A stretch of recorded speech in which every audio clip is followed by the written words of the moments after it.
पिताजी और बबरू खां जी 1 साल के अंतराल में दोनों चले गए। जब तक जिंदा रहे एक दूसरे के पूरक रहे। कभी भी ओला साहब ने बबरू खां जी को कुछ कहा, उन्होंने वापस मुड़ के नहीं कहा, ना नहीं कहा। और बबरू खां जी ने ओला साहब को कहा तो उन्होंने उनकी बात को नहीं लिया। उसी परंपरा को आगे बढ़ाते हुए जब 2018 में विधानसभा के चुनाव आए, बहुत तरह की बातें हुई, बहुत बड़े बड़े लोग भी दौड़ में थे। यहाँ तक भी कहा कि हाकिम भाई तो मंडी तक का नेता है, आप हमारे पार्टी के हाईकमान ने, हमारे प्रदेश के नेताओं ने हमारे निवेदन को मानते हुए उनको आपके बीच में भेजा। और संघर्ष में स्थिति में आपने उनको विधानसभा भेजा। पहले भी कहा था कि पहले का तो जो काम था वो बबरू खां जी रोड़ा साहब का था। उनकी बात को और उनके व्यवहार को आपने आगे रखते हुए हाकिम साहब को यहाँ से भेजा। हाकिम साहब के साथ ओला साहब का और बबरू खां जी का काम और आदर्श तो थे ही, पर उन्होंने भी आपकी सेवा की।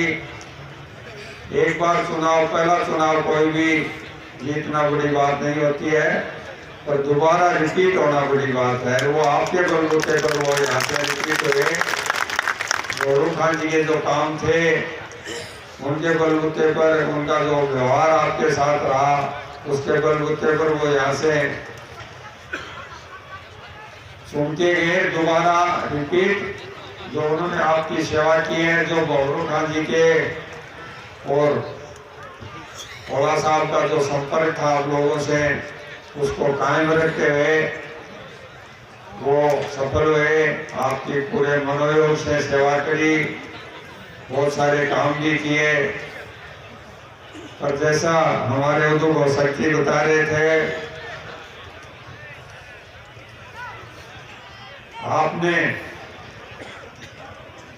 हमारी सत्ता थी तब भी उनका व्यवहार देखा, और अब हम विपक्ष में तब भी आप देख लेंगे। हम लोग पिछली बार 21 लोग थे, तब भी कोई कसर नहीं छोड़ी हमारे जनता के लोगों की बात उठाने की। और उसी का परिणाम था कि गोविंद जी को भी सर्वश्रेष्ठ विधायक चुना और मुझे भी सर्वश्रेष्ठ विधायक चुना।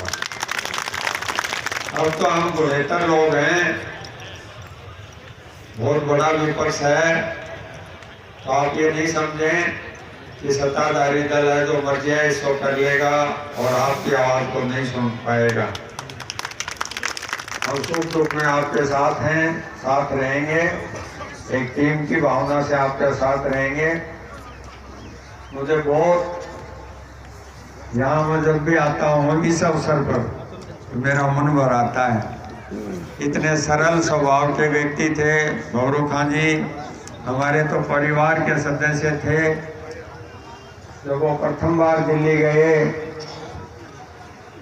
टिकट के लिए, 10-15 दिन वहां रहे और ऐसे सेवाभावी थे कि उसका वर्णन नहीं किया जा सकता।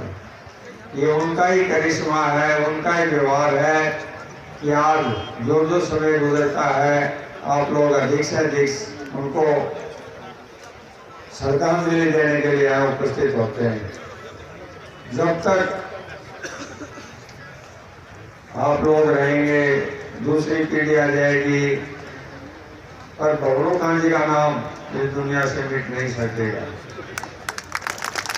उनके काम हमेशा याद किए जाएंगे और ये उनका ही प्रताप है या उनका ही आशीर्वाद है कि